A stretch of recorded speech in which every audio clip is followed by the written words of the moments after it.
Of all the countries in the world, there is one that is more fascinating, more exclusive, and more guarded than any other. North Korea.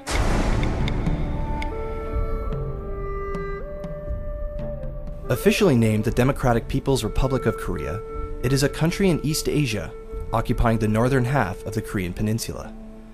Prior to the national division of the Korean peninsula in 1945, Korea was home to a people with a unitary existence, ethnic and linguistic equality, and a historic bond of exclusionism towards outsiders, a result of its history of invasion, influence, and fighting over its territory by larger and more powerful neighbors. Korea was annexed by Japan following the Russo-Japanese War of 1905. They held the country until the end of World War II, when Japan surrendered in August of 1945. The surrender led to the immediate division of Korea into two occupation zones, with the US backing the South, and the Russian-backed Communist North, led by a young rebel named Kim Il-sung. In 1950, Kim Il-sung invaded the South to unify the country into one rulership, and the US opposed communist expansion at all costs.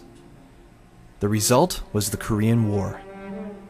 As many as 4 million people died in what is called one of the most horrifically violent moments in history. In a 4-month period alone, the US dropped nearly 1 million gallons of napalm. 18 of 22 major cities in North Korea were at least half obliterated. In 1953, after 3 years of fighting, Korea remained divided in almost exactly the same place as it had been before the war began, the 38th parallel, and Kim Il-sung shut the doors to his nation, ruling it with oppressive power and establishing an all-pervasive cult of personality.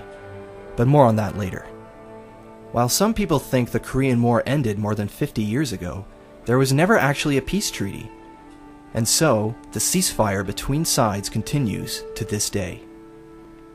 The Joint Security Area on the border of South Korea is the one place where North Korean forces stand toe-to-toe with the rest of the world. On one side is North Korea. On the other, the joint American-South Korean forces. In this demilitarized zone, every movement is monitored. No one on either side wants to blink, and neither has in over 50 years. Both sides show their best face, but only one side is worried that their soldiers might want to defect across the divide. With everyone watching, no one can cross here, and defecting anywhere else along the Demilitarized Zone, or DMZ, is almost impossible. The DMZ is a 3-kilometer wide buffer that runs 240 kilometers along the border of North and South Korea.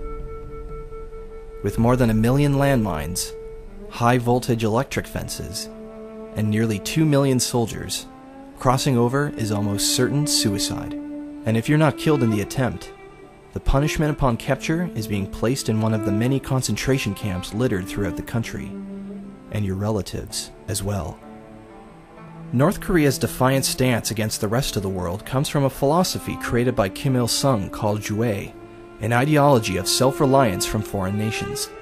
By the early 1990s, North Korea was nearly completely isolated from the outside world, except for limited trade and contacts with China, Russia, Vietnam, and Cuba.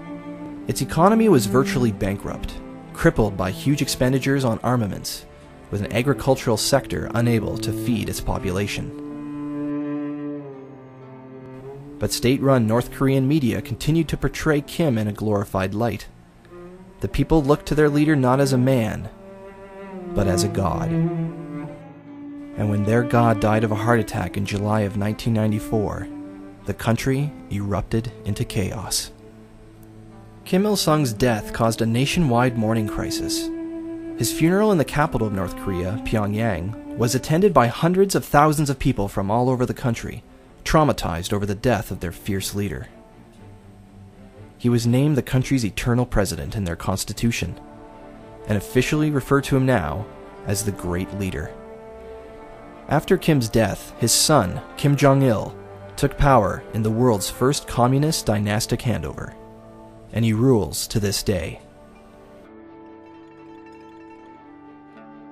The North Korean government exercises control over many aspects of the nation's culture, and this control is used to perpetuate a cult-like religious personality surrounding Kim Il-sung, and to a lesser extent his son and current leader Kim Jong-il. Nearly all music, art, and sculpture glorifies their great leader, as well as his son, whom the nation calls their dear leader. Their godlike status amongst the people of North Korea is brainwashed into their minds from the moment they are born. The people believe that Kim Il-sung created the world, and his son's official biography states that he was born on a mountain, foretold by a swallow, and heralded by the appearance of a double rainbow over the mountain and a new star in the heavens. Kim Jong-il adopted a military-first policy in order to strengthen the country and its government. Although North Korea is officially a socialist republic, many outside media organizations report that it is a totalitarian Stalinist dictatorship, with one of the worst human rights records of any country. North Korea is also the world's most militarized nation, with a total of 9,495,000 active, reserve, and paramilitary personnel. It's also a nuclear weapons state, and has an active space program. Since the ceasefire of the 1950s, relations between the North Korean government and South Korea, as well as the European Union, Canada, the United States, and Japan have remained tense and hostile. In 2000, both North and South Korea signed the North-South Joint Declaration, in which both sides made promises to seek out a peaceful reunification. Additionally, on October 4th of 2007, the leaders of North and South Korea pledged to hold summit talks to officially declare the war over and reaffirm the principle of mutual non-aggression. On March 26th, 2010, a South Korean Navy ship carrying 104 personnel was hit by a torpedo, fired by a North Korean submarine. 46 lives were lost. North Korea denied it was responsible, but it was still widely condemned for the attack amongst the international community. Tensions were once again starting to rise. On November 23, 2010, North Korea fired 170 rounds of artillery on South Korean Yeonpyeon Island.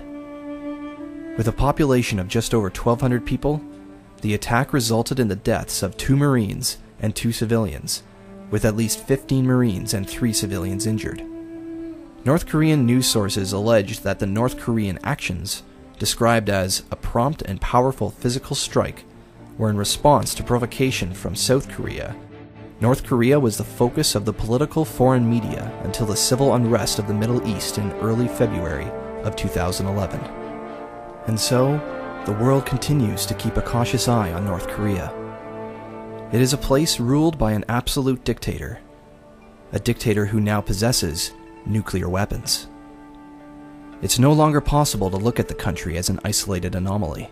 What happens here can directly touch and affect everyone in the world.